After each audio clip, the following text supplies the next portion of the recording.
bertemu lagi dengan saya Joko Ristono, trainer dan konsultan CRM, Customer Relationship Management. Teman-teman, pada video kali ini saya akan membahas satu topik, yaitu retensi versus akuisisi atau akuisisi versus retensi.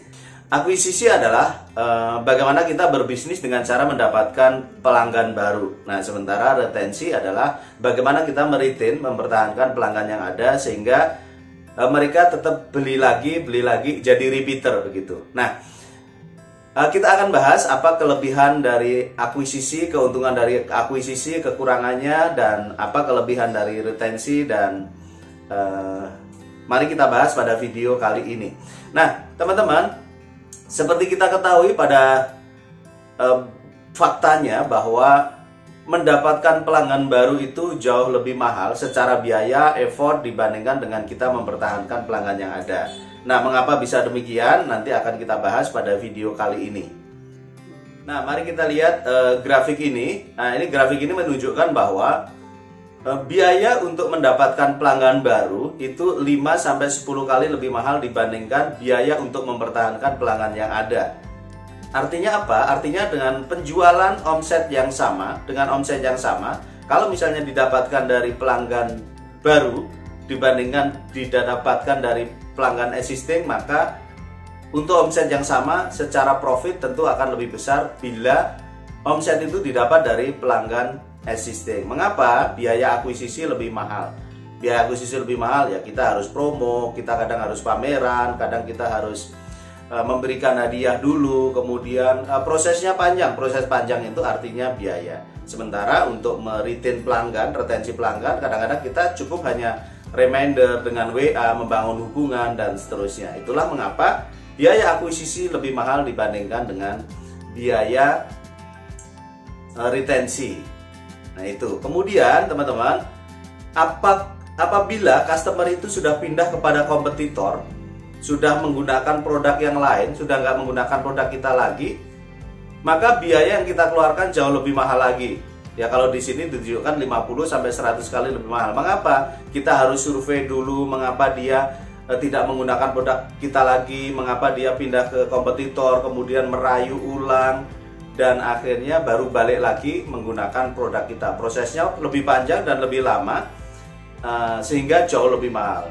Bila begitu, teman-teman, akuisisi atau retensi. Nah, sejauh ini maka retensi akan lebih menguntungkan. Mengapa?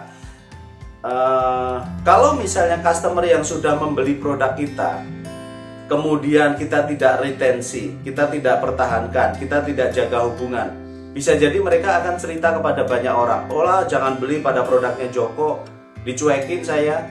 Katanya sih 24 jam 7 hari bisa dihubungi, faktanya nggak bisa tuh," gitu. Maka ini akan menjadi berita buruk ketika customer yang sudah membeli produk kita kemudian tidak ada aktivitas after sales service. Maka silakan lakukan kegiatan retensi. Yang kedua, kita melakukan jualan kepada customer yang sudah membeli produk kita tentu jauh lebih mudah dibandingkan jualan kepada customer yang sama sekali belum pernah membeli produk dan layanan kita. Nah, mari kita lihat bagaimana proses kita mendapatkan pelanggan baru. Kalau secara teori, kita harus melakukan segmentasi, targeting, positioning, kemudian melakukan marketing mix, kegiatan selling itu sendiri, membuat diferensiasi, dan lain-lain, sehingga produk itu pada akhirnya diminati oleh pembeli dan akhirnya terjadi pembelian. Kalau teman-teman pernah melihat ada teori sales magic, prosesnya panjang untuk mendapatkan pelanggan baru. Mulai dari kita harus membangun trust dulu. Tadi ya, setelah kita mendapatkan lead, mendapatkan prospek, kemudian agar prospek itu membeli produk lagi, itu kalau dalam teori sales magic ini prosesnya panjang. Ya, kita harus membangun trust kepada produk, trust kepada kita yang jualan, kemudian trust kepada company. Nah, kalau tahap 1 ini lolos, maka baru melangkah kepada tahap 2, yaitu creating need. Belum tentu orang menyadari bahwa dia memerlukan produk atau layanan kita ini. Maka bagaimana kita melakukan edukasi, memberikan informasi, "Oh, Bapak membutuhkan produk ini, Ibu memerlukan produk." "Oh, saya membutuhkan ya berarti ya." Sebagai contoh, kalau misalnya produk pengencer darah, ya belum tentu orang menyadari bahwa dia memerlukan produk pengencer darah. Maka kita ngobrol, kita memberikan informasi. Kalau kita nggak sempat olahraga, bisa jadi darahnya encer. Kalau kita makan sembarangan, bisa jadi darahnya kental. Sorry, tadi bukan encer ya, darahnya kental. Kemudian kalau misalnya pola hidup kita kacau, bisa jadi darahnya kental. Dan mereka nggak menyadari bahwa itu penyebab darah itu nggak baik. Maka creating need, nah itu proses kedua. Tadi building trust lolos, kemudian kita creating need. Setelah itu kita berikan solusi, yaitu give solution. Nah, give solution ini proses ketiga dalam salesmanship. Dan setelah memang produk dan layanan kita itu bisa menjadi solusi buat si calon customer tadi, baru akhirnya kita close the sale, tahapan keempat. Nah, pada saat close the sales itu biasanya ada keberatan-keberatan yang mana pada tahap itu kita harus melakukan handling objection. Jadi prosesnya panjang, mulai dari building trust, creating need, give solution, dan handling objection. Oh, harganya mahal, oh saya masih ragu, jangan-jangan ya kamu yang jualan pasti kamu bilang baik, dan seterusnya. Maka ada proses yaitu handling objection. Nah, teman-teman, itu tadi adalah proses akuisisi. Ya, prosesnya panjang dan lama. Itu yang menyebabkan mengapa biaya akuisisi jauh lebih mahal. Kalau kita lihat ada namanya closing rate. Nah, closing rate itu adalah kita menawarkan kepada berapa yang beli closing rate. Nah, closing rate pada saat akuisisi ini tentu berbeda-beda. Ada yang menawarkan kepada 100 orang yang beli 5, maka closing rate-nya 5/100, 5%. Ada yang menawarkan kepada 100 orang, 1 yang beli 1/100, berarti closing rate-nya 1%. Nah, ini proses akuisisi, mendapatkan pelanggan baru itu banyak tahapan yang harus dilalui.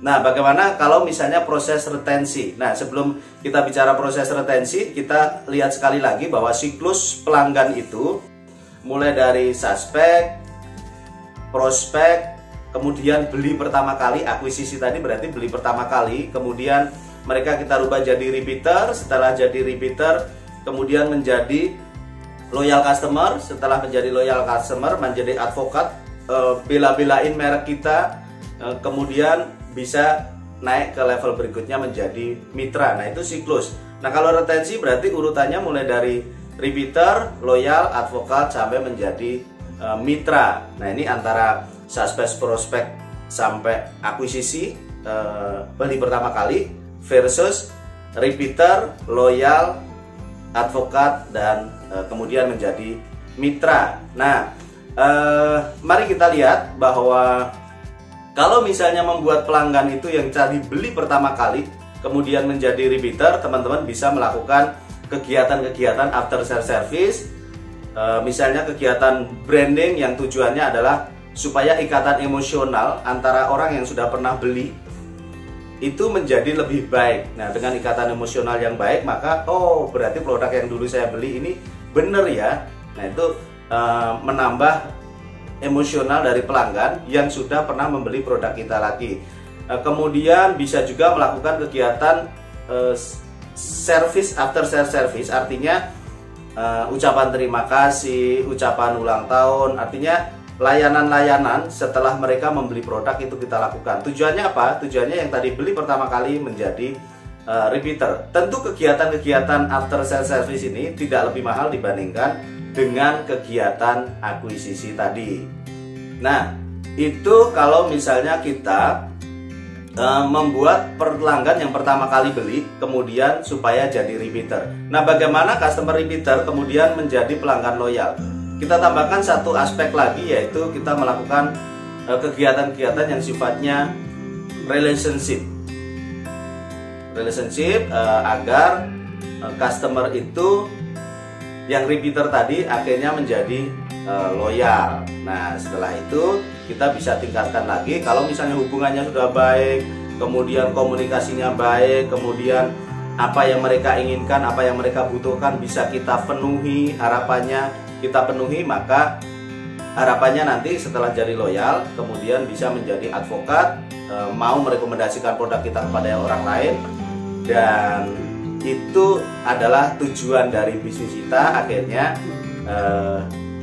selain dia loyal, juga dia merekomendasikan kepada customer yang lain. Jadi kembali ke topik kita ya apakah kita akuisisi atau retensi, maka akan lebih menguntungkan kalau misalnya kita melakukan kegiatan retensi.